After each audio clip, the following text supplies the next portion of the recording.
So this chapter deals with probably the core problem that most people face when they're wrestling with how to represent high-dimensional data. And they have to decide what mapping they would like to make. And finding the appropriate mapping is probably the hardest part of doing any visualization well. So one of the things that I think helps people make good decisions is to increase your literacy in the full scale of possible dimensional mappings. So this chapter is really going to be a high-speed walk through a number of visual mappings, focusing on a few that I think are particularly effective. So the first is this idea of small multiples.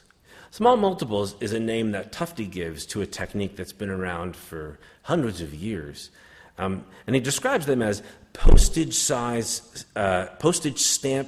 graphics indexed by some kind of category or label. And they're sequenced over time, like the frames of a movie. And they're ordered by some sort of quantitative variable that's not part of the image itself. And what's key to small multiples is this idea that we have a repetition of form with a uniform presentation. And this allows us to focus on the differences in the images. So if you look here at this very, very wonderful early example of a small multiple, which comes from Galileo's notebooks, and I'm taking this particular example from Tufte visually, and he describes how Galileo shows Jupiter and the moons of Jupiter that are visible on consecutive nights. And what you see here is the organizing principle is a vertical axis that here represents time. But what you're able to see is that consecutively on different nights, moons appear in different locations relative to the planet.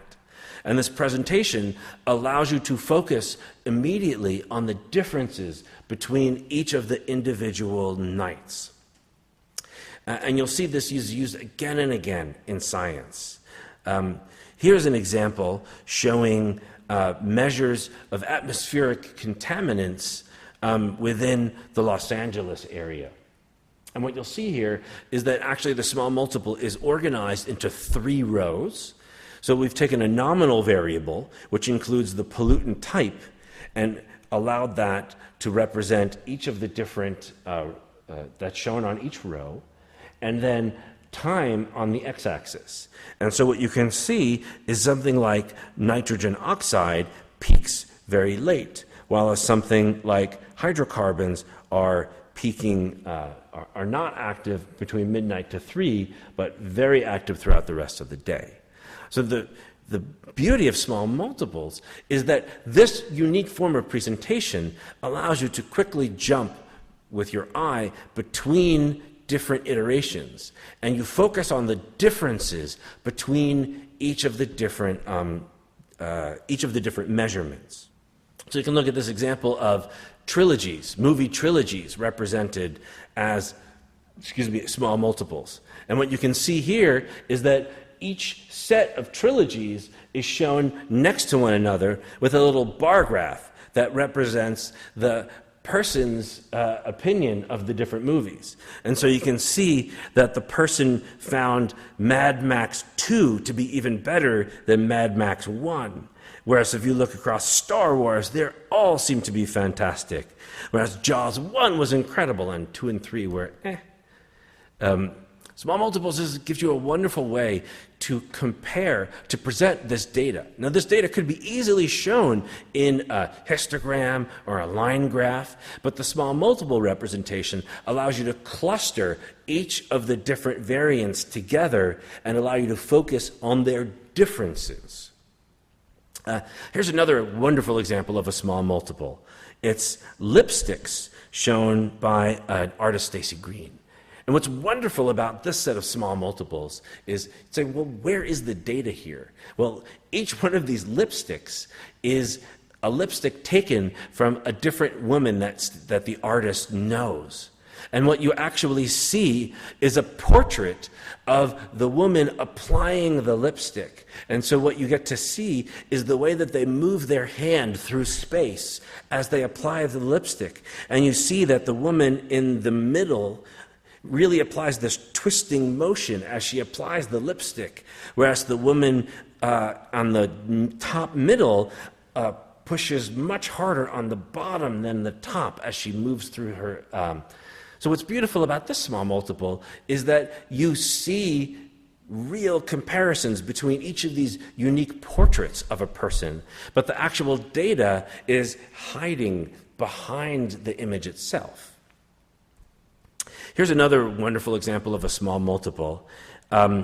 Artists has taken the covers of Playboy magazine from the 60s, 70s, 80s, and 90s from left to right, and through a technique called image averaging, has averaged all of the different images through the centerfold. And what you can see is a true trend in the male historical gaze as a preference towards going from a more of a dark-haired woman to a blonde-haired woman, from more of a robust woman to a more skinny woman. If we turn to a slightly more empirical data set, let's take a look at various ways that one might compare Fisher's historical data on different types of irises. So perhaps I think easiest to see is this parallel plot.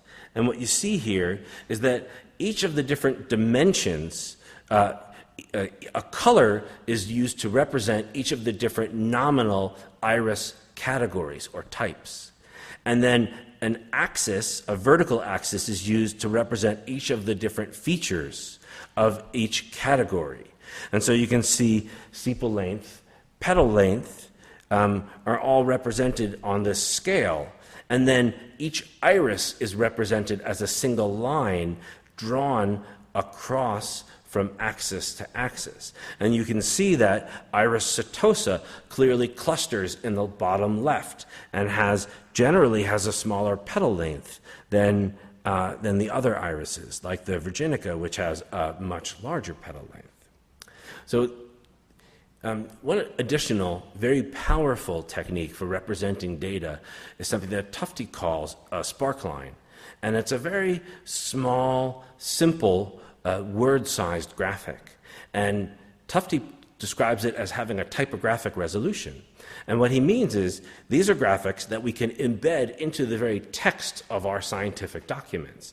And so if you have a number here, like for example, glucose at a level 6.6, well, in general, for many readers, this number might have no context or scale or history.